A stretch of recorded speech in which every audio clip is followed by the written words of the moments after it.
कल यानी 24 फरवरी को वित्त मंत्री ओपी चौधरी वित्त वर्ष 2026 से 27 का मुख्य बजट पेश करेंगे, जो विष्णुदेव साय सरकार के लिए विकास, कल्याण और चुनौतियों से निपटने की दिशा में अहम कदम होगा। वहीं बजट पेश होने से पहले सकारात्मक प्रतिक्रिया देखने को मिल रही है। आने वाले बजट को लेकर किसानों, महिलाओं, छात्रों और बुजुर्गों को काफी उम्मीदें हैं। छत्तीसगढ़ बजट पर जाने लोगों की राय।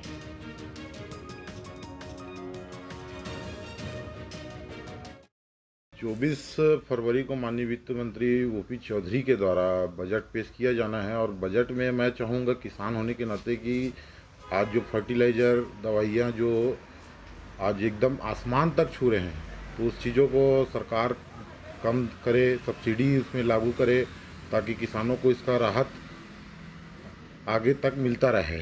और साथ ही कृषि के क्षेत्र में लोगों को दवाइयों में बहुत ज़्यादा परेशानियाँ होती है, जिसके कारण आज दवाइयाँ बहुत महंगी हो गई है। तो महंगी होने के कारण कुछ जगहों पर ऐसा है कि सब्सिडी द्वारा, सरकार के द्वारा, जैसे यूरिया, डीएपी, इसमें भी सब्सिडी का प्रावधान रहना चाहिए। और मैं यही आशा करता हूँ ओपी चौधरी माननीय वित्त मंत्री के द्वारा कि आगे वो इस बजट में किसानों का ध्यान रखते हुए सभी लोगों के लिए, व्यापारी वर्ग, किसान वर्ग और साथ ही गृहिणी वर्ग को देखते हुए उनका ये बजट रहे, हम यही आशा करते हैं।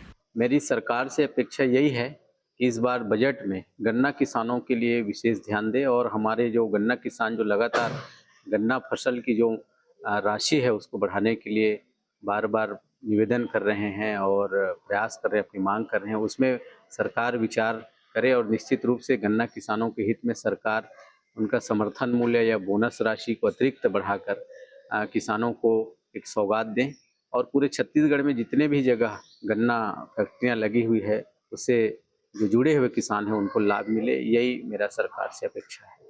छत्तीसगढ़ सरकार के द्वारा जब से राज्य बना है और बहुत सारे चीज़ों में तो राहत दिए हैं, तो जैसे हम लोग उसका जो फ़ायदा मतलब सीधे तौर पे जो नीडी लोग हैं उनके पास में ऊर्जा से सिंचाई की व्यवस्था है, दलहन ढीलन के लिए भी सब्सिडी है, समर्थन मूल्य में खरीदी है और तमाम तरीके के सुविधाओं के बावजूद भी जैसे वो जो जैविक खाद के बारे में बात करते हैं, जैविक खाद की उपलब्धता जो जैसे किसानों को मिलना चाहिए वो नहीं मिल पा रहा है। वो रासायनिक खाद पे ही उपलब्ध करते हैं, निर्भर है। हमेशा कि जब खेती होता है तो कभी यूरिया का डिमांड, तो कभी पोटास का डिमांड, इस तरीके से जब किया जाता है, सरकार को जो पूरा फोकस जो है वो जैविक और हर्बल खाद के ऊपर में करना चाहिए। उसमें वो कहते हैं छूट देना चाहिए और ज़्यादा से ज़्यादा उसको उपलब्ध करना चाहिए।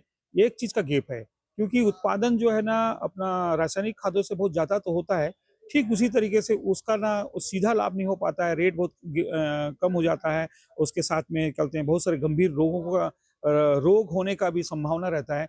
लोग सबसे ज़्यादा उत्पादन के चक्कर पे रासायनिक खाद का जो उपयोग कर रहे हैं उसको रोक लगाना चाहिए। बजट में आप कुछ खास चाह रहे हैं किसानों के लिए?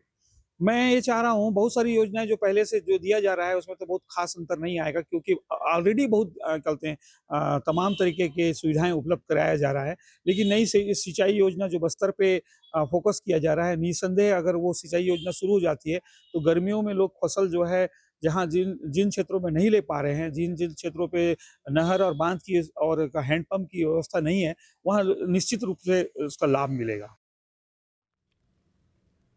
आपके मोबाइल पर तुरंत आएगी ब्रेकिंग न्यूज। स्क्रीन पर सबसे पहले दिखेगी बड़ी खबर, देश दुनिया की हर खबर एक जगह। अब आपके मोबाइल पर तुरंत फटाफट इंस्टॉल कीजिए न्यूज नेशन ऐप और रखिए खुद को अपडेट।